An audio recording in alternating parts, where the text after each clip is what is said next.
Gloria a Jesús. Dios les bendiga, hermanos. Alabado sea el nombre del Señor. Estamos en 2 Corintios 3. Vamos a leerlo. Lo vamos a leer todo, así leemos toda la escritura y después pues entramos en detalles. La palabra del Señor se lee así en el nombre del Padre, del Hijo y del Espíritu Santo. Comenzamos otra vez a recomendarnos a nosotros mismos, o tenemos necesidad como algunos de cartas de recomendación para vosotros o de recomendación de vosotros. Nuestras cartas sois vosotros, escritas en nuestros corazones, conocidas y leídas para todos los hombres, siendo manifiesto que sois carta de Cristo expedida por nosotros, escrita no con tinta, sino con el Espíritu del Dios vivo, no en tablas de piedra, sino en tablas de carne del corazón. Y tal confianza tenemos mediante Cristo para con Dios. No que seamos competentes por nosotros mismos para pensar algo como de nosotros mismos, sino que nuestra competencia proviene de Dios, el cual asimismo nos hizo ministros competentes de un nuevo pacto, no de la letra, sino del Espíritu, porque la letra mata, mas el Espíritu vivifica. Y si el ministerio de muerte grabado con letras en piedras fue con gloria, tanto que los hijos de Israel no pudieron fijar la vista en el rostro de Moisés a causa de la gloria de su rostro, la cual había de perecer. ¿Cómo no será más bien con gloria el ministerio del Espíritu? Porque si el ministerio de condenación fue con gloria, mucho más abundará en gloria el ministerio de justificación, porque aún lo que fue glorioso no es glorioso en este respecto en comparación con la gloria más eminente. Porque si lo que perece tuvo gloria, mucho más glorioso será lo que permanece. Así que teniendo tal esperanza, usamos de mucha franqueza y no como Moisés, que ponía un velo sobre su rostro, para que los hijos de Israel no fijaran la vista en el fin de aquello que había de ser abolido. Pero el entendimiento de ellos se embotó, porque hasta el día de hoy, cuando leen el antiguo pacto, les queda el mismo velo, no descubierto, el cual por Cristo es quitado. Y aún hasta el día de hoy, cuando se lee a Moisés, el velo está puesto sobre el corazón de ellos. Pero cuando se conviertan al Señor, el velo se quitará. Porque el Señor es el Espíritu, y donde está el Espíritu del Señor, allí hay libertad. Por tanto, nosotros todos, mirando a cara descubierta, como en un espejo, la gloria del Señor, somos transformados de gloria en gloria en la misma imagen, como por el Espíritu del Señor. Gloria a Jesús. Se pueden sentar, hermanos. Alabado es el nombre de Jesús. Cuando estudiaba encontré bastante información de varios estudios bíblicos, de varias personas, porque es bueno, hermano, y les hemos dicho en el pasado, búsquese o una Biblia de estudio bíblico o un diccionario o una concordancia, algo para que usted pueda entender por qué se decían las cosas. ¿Por qué sucedió eso? ¿Por qué pasaban esas cosas? Ya sabemos, ¿verdad? Pablo le estaba hablando a los corintios. Yo creo que cuando estudiamos 1 Corintios sabíamos qué es lo que les hacía falta a los corintios y qué es lo que tenían hasta demasiado los corintios. Así es que esas cosas tenemos que nosotros saber y aprender por qué sucedían y por qué se hablaban de esta forma para nosotros poder entender. Dice, el pensamiento de los adversarios que Pablo hace que Pablo se aparte de él. Ni el carácter de su ministerio ni el contenido de su predicación pueden ser comparados con el de sus adversarios. Recuérdese que él tenía enemigos y él tenía personas que no les caía bien por las cosas. Pablo era bien directo. o les decía, así como les habló bien directo a los corintios. Dice, la diferencia de ellos, el respaldo de su ministerio no descansa sobre la aprobación humana. Pablo no necesitaba el testimonio externo de cartas recomendándole su apostolado. Más bien, la validez de su ministerio viene a través de la obra interior del Espíritu vista en los mismos corintios.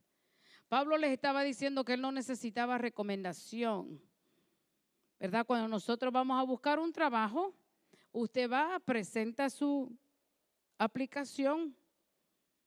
A veces, si usted tiene algo que describe su trayecto de empleo, es bueno. En español, yo creo que le dicen currículo. En inglés le dicen resume. Usted expresa ahí, entonces la persona lee y dice, mira, estas son todas las cualidades, calificaciones que esta persona tiene para aplicar a cierto trabajo. A veces se piden cartas de recomendación, personas que conozcan al aplicante para ver, que den recomendación si es un buen trabajador, si le gusta perder el tiempo, cómo es la persona y todo. Entonces Pablo les está diciendo acá que ellos, ¿verdad? Él no necesita eso. Él no necesitaba cartas de recomendación. En aquellos tiempos se mandaban cartas de recomendación. Si usted más después cuando estudiemos a Timoteo y todas esas cosas que dice, los mandaba con cartas. En aquel tiempo no estaban los teléfonos celulares que podíamos mandar un texto, no estaba el teléfono para llamar. Se mandaban cartas o se llevaba o aquella persona llegaba a una carta de recomendación. Así también cuando usted va y se transfiere a otra iglesia, usted lleva una carta de recomendación del pastor previo que tuvo. Cuando las cosas se hacen bien, ¿verdad? Pero Pablo le decía en esos momentos a ellos, porque ellos eran tan exigentes, ellos querían hacer las cosas como ellos, que él no necesitaba que su testimonio y el Espíritu Santo daba testimonio de él. Yo me imagino que Pablo dice, mira, si hasta ahora ustedes no me conocen, jamás me conocerán. Y a veces pasan esas situaciones que necesitan esa información. Y en el 4 dice, y tal confianza tenemos mediante Cristo para con Dios, no que seamos competentes por nosotros mismos para pensar algo de nosotros mismos, sino que nuestra competencia proviene de Dios.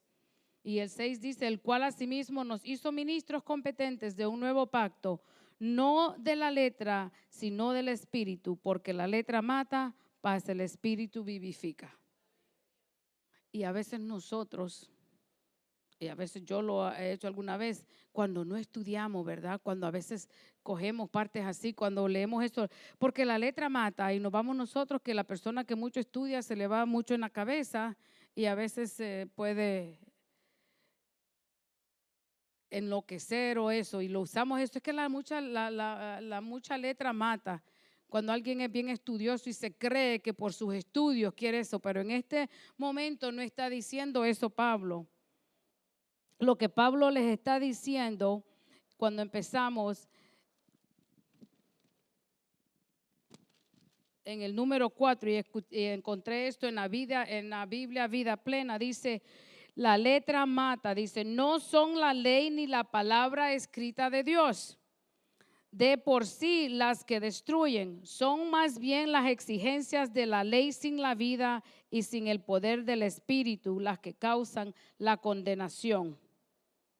Dice, mediante la salvación en Cristo, el Espíritu da al creyente vida y poder espirituales para que haga la voluntad de Dios. La letra ya no mata cuando se tiene el Espíritu Santo. Cuando está hablando de la letra se recuerda las leyes que se le fueron dadas a Moisés. ¿Cuántos recuerdan? ¿Cómo fue que se le dieron las leyes a Moisés? ¿Cuántas veces se le dieron las leyes a Moisés? Estamos hablando de los 10 mandamientos. ¿Una vez? ¿2 veces? ¿3 veces? ¿4 veces? ¿Cuántas veces? 2 veces, ¿verdad? Perdón, que no veo mucho así sin mis lentes, pero no puedo leer con ellos. 2 veces. Porque ¿qué pasó con la primera vez? ¿Verdad? Él los rompió. ¿Por qué? Porque aunque había leyes y habían reglamentos, los israelitas todavía eran desobedientes. ¿Cuántos de nosotros todavía, aunque el Señor nos manda y el Señor nos habla y nosotros siempre somos desobedientes? Entonces, el enojado, ¿verdad? Las tiró, las aventó, como usted quiere decir, y se quebraron. Entonces, estaban hablando de la letra que fue esto, que fue escrita en piedras. Después el Señor se le volvió, ¿verdad? Jehová en aquel tiempo, entonces se le volvió y se le volvió a escribir. Esas son las letras, esos eran los mandamientos que tenían ellos. Y los corintios, cuando les convenía, pues ellos seguían las leyes cuando querían hacerlo. Cuando no querían, pues no seguían las leyes. Entonces él los quería traer a un entendimiento. Que ya cuando vino Jesús y el nuevo pacto, ya sí podemos seguir, y me estoy adelantando el otro que tenía ahí, podemos seguir los reglamentos como un guía, ¿verdad? Pero ahora es por fe y por gracia que nosotros seremos salvos. Gloria a Jesús, aleluya, santo es el nombre del Señor. Dice otra estudio que encontré, dice la letra mata, mas el espíritu vivifica. El Espíritu da vida nueva a todos los creyentes en Cristo. La ley o los 10 mandamientos sigue siendo de ayuda para mostrar el pecado e indicarnos cómo llevar una vida que agrade a Dios. Pero el perdón viene solamente por la gracia y la misericordia de Cristo. No tengo los papelitos, pero para las que están escribiendo, usted puede encontrar esa información en Romanos 7. Gloria a Jesús, 10. Y si lee Romanos 7, el capítulo 7, hasta empezando en el 10, hasta el capítulo 8, 2, usted puede encontrar toda esa información que es por medio de la gracia y la misericordia de Cristo. Recuérdese que en aquel tiempo los israelitas, y por eso les trae conocimiento, porque sabía que este pueblo también conocía la ley. Y les trae aquello, les trae una comparación. Antes, ¿qué pasaba? Pecaban todo un año, tenían que hacer un sacrificio para que sus pecados fueran perdonados. Y cuando estudiamos, maybe cuando ya terminemos el Nuevo Testamento, estudiamos el Antiguo Testamento, que habían diferentes clases de sacrificios. Amén. Diferentes cosas. Entonces, pero había un sacrificio para perdonar los pecados, lo hacían una vez al año. ¿Qué les parecía a ellos? Imagínense pasar ellos todo un año pecando y aquella vez al año ellos eran perdonados, ¿verdad? Cuando aquella sangre de aquel macho cabrillo era derramada. Pero cuando Cristo vino, todo eso dejó de ser. Él fue el sacrificio perfecto. Dice, Pablo llama el nuevo pacto el ministerio del Espíritu. Por la fe en Cristo se recibe el Espíritu Santo, se nace de nuevo, se recibe la promesa del bautismo en el Espíritu. Todos los beneficios de la redención en Cristo vienen por medio del Espíritu, quien es mediador de la presencia de Cristo y de todas sus bendiciones. Gloria a Jesús. Santo eres, Señor.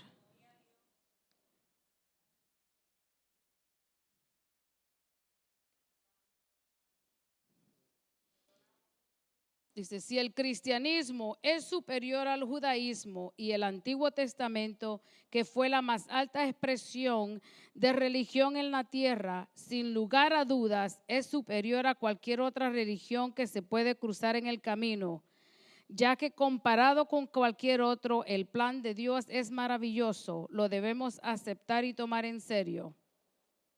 Pablo manifiesta que si el viejo pacto había sido con gloria y en verdad lo fue, ahora imaginémonos lo glorioso que será el nuevo. Ellos decían que fue glorioso el pacto que tenían ellos antes. Imagínense ahora el pacto que ya vino con Jesús.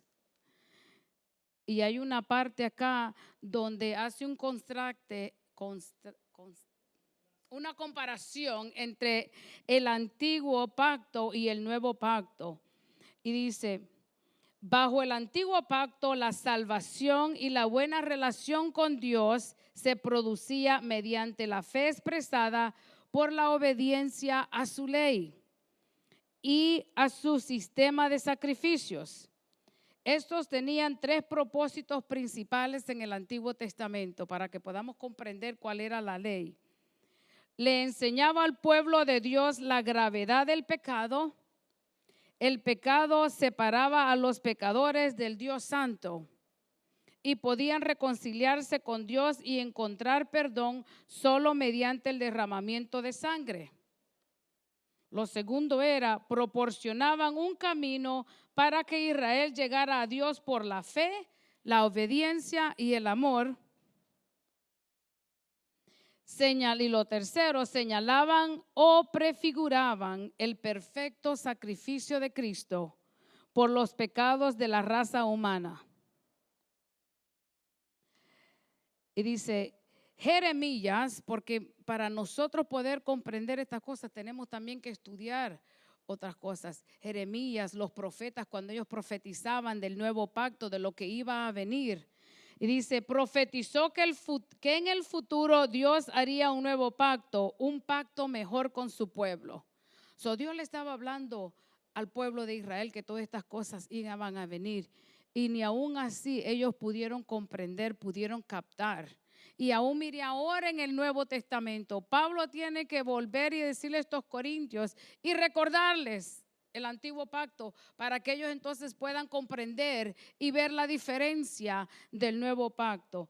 Dice, Jesús instituyó el nuevo pacto y su ministerio celestial es muy superior al de los sacerdotes terrenales del Antiguo Testamento. El nuevo pacto es acuerdo, es una promesa, última voluntad y testamento y la declaración del propósito de conceder gracia y bendición divina a los que respondan a Dios con fe obediente.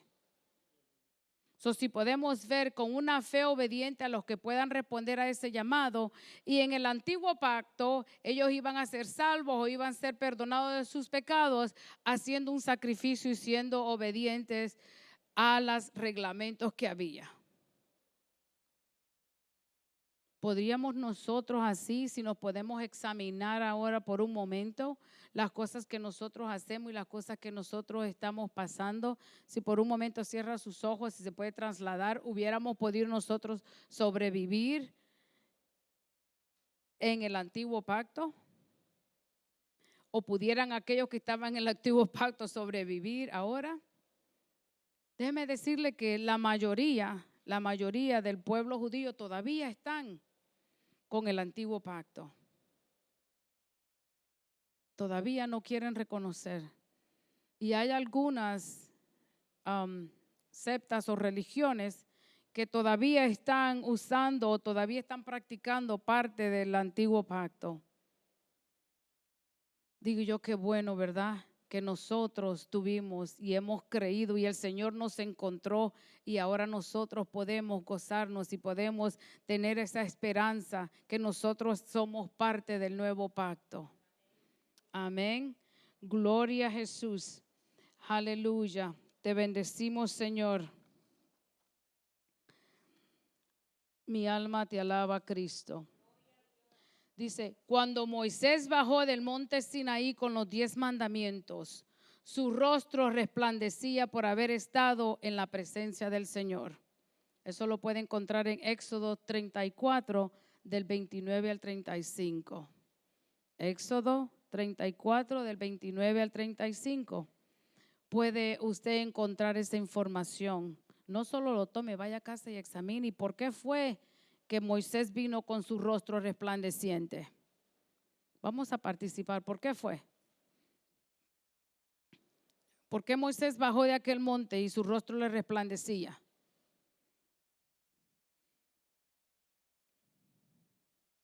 Allí mismo se los leí.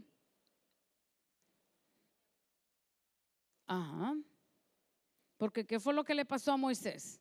Hermano, estas son cosas que yo sé que la mayoría de acá nosotros, algunos han crecido en el Evangelio, algunos han estudiado. ¿Por qué fue que a Moisés le resplandecía? ¿Qué fue lo que él pudo ver? ¿Qué parte? ¿Verdad? La espalda. Y después bajó con eso su rostro, que la multitud, los israelitas no lo podían ver. Su rostro le resplandecía. Él estuvo en la presencia del Señor. ¿Qué dice la palabra del Señor? Que la tierra tiembla ante la presencia del Señor, ¿verdad? So, cuando nosotros temblamos, ¿es por qué? Porque nosotros salimos de la tierra, ¿verdad? Gloria a Jesús. Se puso un velo para evitar que la gente se asustara por el esplendor de su rostro. Yo creo que quizás los israelitas hubieran empezado a adorarlo. Y eso a veces nos puede pasar a nosotros, hermanos. Creamos ídolos de predicadores. Tenemos que ir allá, mira, allá está fulano de tal. El que solo dice recibe y uno cae en el piso. Es que tenemos que ir al otro porque dice que esto. Y eso nos pasa también en nuestras iglesias locales.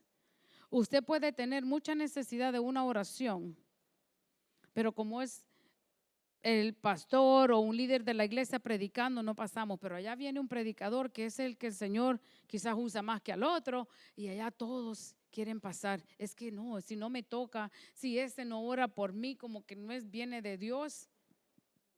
Yo creo que quizás por eso Moisés también se cubrió, ¿verdad? Y eso nos pasa, créame. Yo le decía a mi esposo, y esto un poquito hacia afuera, y yo le digo, que el Señor a veces tenga misericordia de nosotros, porque a veces nosotros podemos usar a los predicadores o una persona que Dios use bastante, como los del mundo usan a los psíquicos o a los medium esos. Porque nosotros a veces podemos buscar de que una persona ore por nosotros para que esa persona nos diga algo. ¿Me comprenden lo que les quiero decir? No voy a ir porque él me va a decir cuál es mi futuro, cuál es mi próximo paso que yo debo de dar. Pero si usted lee la palabra de Dios, si usted está conectado con el Espíritu Santo todos los días, si usted está en oración todos los días, el Señor le va a hablar. Tal vez no con una voz así de estruendo que venga, pero tal vez un silbo apacible. También en un pensamiento que le venga a la mente. Así nos habla Dios. Algo que usted puede escuchar, o puso en la radio una música y el Señor le quiere decir, mira mi hijo, todo va a estar bien. Pero a veces nosotros como que dependemos de una persona. Y así como Dios puede usar a aquella persona, lo puede usar hasta usted mismo. Así como Dios le habla a aquella persona, le puede hablar también a usted. Así es que en esto quizás Moisés dijo, no, pero esta gente pueda que me pueda idealizar. Dice, Pablo agrega que su velo evitó que vieran la gloria que se desvanecía. Moisés y su velo ilustran el desvanecimiento del sistema antiguo, así como el velo de la mente y el entendimiento de la gente por su orgullo, dureza de corazón y rechazo a arrepentirse. La herencia de los judíos se asemejaba a un velo de orgullo que les impedía entender las referencias a Cristo. No estaban convencidos todavía aquellos judíos corintios. En las escrituras dice, cuando una persona llega a ser cristiana, Cristo remueve su velo, dándole vida eterna y libertad de tratar de salvarse. Sin el velo podemos ser como un espejo que refleja la gloria de Dios. El velo se quita, tenemos acceso al Señor, lo podemos ver también de esa forma. Pero cuando venimos a Cristo, ¿qué pasa? Se nos abren los ojos. ¿Verdad? ¿A qué? Se nos abren los ojos que nosotros éramos pecadores. Se nos abren los ojos que ahora las cosas que hacíamos nosotros, que decimos que estaba cegada, yo no, es que las hacíamos porque el deseo en nuestra carne y todo eso se hacía. Entonces nosotros se nos abren los ojos porque podemos ver lo que estamos haciendo mal. Ya cuando venimos a Cristo, el Espíritu Santo que mora en nosotros nos redarguye de todo pecado. Ya sabemos cuando estamos mal, cuando estamos bien, y cuando aún estando mal queremos seguir y estamos empecinados en hacer las cosas. Gloria a Jesús. Dice, todos aquellos que tratan de ser salvos guardando las leyes del Antiguo Testamento, pronto estarán envueltos en ceremonias y en reglamentos. Pero ahora dice, a través del Espíritu Santo, Dios nos otorga libertad del pecado y de la condenación.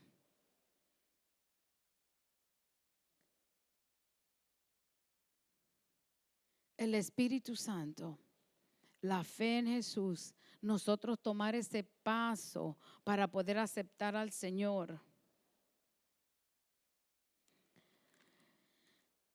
Cuando confiamos, Cristo nos salva. Él quita nuestra pesada carga de agradarle y nuestra culpa de no lograrlo. Él quita nuestra perdón. Al confiar en Cristo somos amados, aceptados, perdonados y libertados para vivir para Él. Donde está el Espíritu del Señor, allí hay libertad. Tenemos esa libertad, pero es una libertad, no un libertinaje. Y a veces nosotros queremos usar la Biblia o queremos usar cosas para acomodarnos nosotros. En lugar de gozar en la libertad, nos queremos gozar en el libertinaje. Y usamos cualquier cosa bíblica. La queremos entender a nuestra forma. Y no es solo, y a veces no, y después nos ponemos a juzgar a los demás también. Recuérdese, no es solo el libertinaje exterior, sino que también el libertinaje interior. Amén, porque el Señor va a juzgarnos también. Cuando se nos hace bien fácil nosotros mentir. Ay, no, sí, pero Abraham también mintió. Él dijo que Sara era su hermana. Así es que usamos eso. Nos queremos justificar. Queremos usar el libertinaje. Donde está el Espíritu de Dios hay libertad. Es que no, es que tengo que mentir porque si no. Dice, la libertad que proviene por medio de Cristo es ante todo la liberación de la condenación y la esclavitud al pecado. Esa es la libertad que Él nos da, que ya no vamos a ser esclavos del pecado y del completo dominio de Satanás. Verdadera liberación comienza con la unión del creyente con Cristo y su recibimiento del Espíritu Santo. La liberación de la esclavitud espiritual se mantiene con la continua presencia del Espíritu Santo en el creyente y la obediencia a su dirección. Solo así vamos a tener esa libertad. Esa constante comunicación con el Espíritu Santo. Eso no significa que solo yo hoy soy cristiana y mañana no. Es algo continuo en su vida, algo que diariamente usted va a tener esa comunión, que usted va a sentir esa libertad. Y sí, somos humanos y sí pecamos, pero cuando eso sucede, veamos si le pedimos perdón al Señor y seguimos nosotros. Gloria a Jesús. La libertad provista por Cristo no permite al creyente hacer lo que quiera, sino lo que debe. Nunca debe usarse esa libertad espiritual para ocultar la maldad ni justificar un conflicto. ¿Cuántos de nosotros, especialmente a veces como padres, que nos gusta justificar a nuestros hijos? No es que, mira, se meten nuestros hijos en problemas. Ay, no, si es que mi hijo o mi hija es bien. Lo que pasa es que la amistad de ese muchacho es que me está corrompiendo a mi hijo o a mi hija. Y queremos justificar a nuestros hijos cuando sabemos a veces cómo ellos se comportan. Yo me recuerdo, alguien me dice, no, y le digo, ¿cómo se portó cuando uno va y le están cuidando a los niños? ¿Cómo se portó la niña? Ay, sí. Ay, sí. Ay, no, pero ¿y cómo va a ser? Pero en mi casa, qué bien se porta mi niño. No, hermano, usted y yo sabemos a qué clase de niños nosotros hemos criado y sabemos lo que tenemos, pero a veces nos gusta justificarnos. No solo a nuestros hijos, también en otras cosas. En el trabajo del Señor siempre queremos buscar justificación por qué no hacemos las cosas. Y mire como nos decía el predicador el domingo, que el Señor va a demandar de nosotros, ¿verdad? Al que mucho se le ha dado, mucho se le demandará. So, si el Señor le ha dado un ministerio a usted, el Señor tiene algo para usted, apresúrese a hacer la voluntad de Dios. No busque justificación. Dios libera a las personas para que puedan servirle a Él y al prójimo. En el camino de la justicia, el creyente llega a ser esclavo de Cristo y vive por la gracia para agradar a Dios. So, vivimos para agradar a Dios, aunque es bien difícil, pero no imposible. Difícil sí es, vienen situaciones en nuestras vidas, ¿verdad? Pero no busquemos, volvamos otra vez. El Espíritu, cuando venimos a Cristo, nos libera de pecado, de la esclavitud. No nos da un guía o un free pass para nosotros irnos al liberanismo. Dice, transformados de gloria en gloria, y es en el 18, dice, a medida que experimenta la cercanía, el amor, la justicia y el poder de Cristo mediante la oración y el Espíritu Santo, el creyente se va transformando en su semejanza. So, a medida usted va en el camino del Señor, madurando, no quedándonos como niños, sino que madurando en las cosas del Señor, asimismo se va transformando a la semejanza de Cristo, porque esa es nuestra meta. Nuestra meta es parecernos más a Cristo. Así es que por eso le dice, por sus frutos, dice, nos conocerán. Porque si nosotros profesamos que somos cristianos, pero andamos siempre en conflictos, en pleitos, hablando de nuestros hermanos, entonces yo creo que en lugar de seguir avanzando para nosotros parecernos a Cristo, como que vamos caminando así de regreso, como los cangrejos. Y si vamos a ponerlo un poquito más fuertecito, hermano, por eso es que a veces decimos, él dice que los familiares de esto, no podemos creer, si nos ponemos a pensar, maybe nuestros familiares no vienen a los pies de Cristo por el testimonio de nosotros. No, pero es que yo siempre le he dicho que soy cristiano. Sí, pero si usted miente en sus cosas. Nuestro pastor Requeno decía cuando ya venía la época de los impuestos, y si usted miente en sus impuestos para no pagar, dice, porque yo trabajo por mi propia cuenta. Así es que gano 500 a la semana, pero voy a poner nada más 200, porque si pongo 500 voy a pagar bastantes impuestos. Esta es mentira, este es pecado. No nos estamos pareciendo a Cristo. No mienta para usted poderse beneficiar de algo. Amén. No diga que gana menos para que le den ayuda o consiga un seguro médico. El Señor le va a proveer. Hay diferentes formas. No pierda usted su salvación. Siempre todo lo que haga en su caminar, en sus trabajos, en donde usted quiera, recuérdese qué es lo que cuando tenga que hacer algo, en inglés dice, what would Jesus do? ¿Qué es lo que haría Jesús en este momento? Pare, no reaccione tan rápidamente. En la época actual la transformación es progresiva y parcial, pero cuando vuelva a Cristo, los creyentes lo verán cara a cara y será completa su transformación. Gloria a Jesús. Llegar a ser como Cristo es una experiencia progresiva. Cuanto más cerca sigamos a Cristo, más nos asemejaremos a Él. Más seremos como Cristo. Nuestra responsabilidad es ir al mundo a predicar el evangelio, ¿verdad? No solo con nuestras palabras, sino también con nuestros testimonios, asemejándonos a Cristo.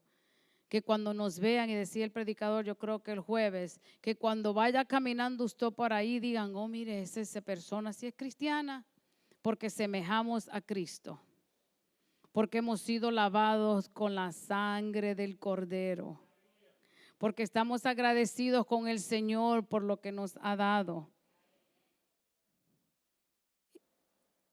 Dice, porque seremos transformados. Es una transformación. Tal vez no llegue de día y de noche, sino que como dice y lo que les acabo de leer, que es algo progresivo, que va progresando. Esperando en el Señor, pues que nosotros que ahora hemos conocido al Señor, que sabemos y nos gozamos, y estudie un poquito más el pacto antiguo y el nuevo pacto. Estúdielo para ver lo que era y lo que ahora es y lo que nosotros nos podemos gozar por la gracia, la misericordia del Señor y lo que nos espera a nosotros si nosotros nos sometemos al Señor, andamos en sus caminos y nos asemejaremos más a Él. Dios me lo bendiga, hermanos.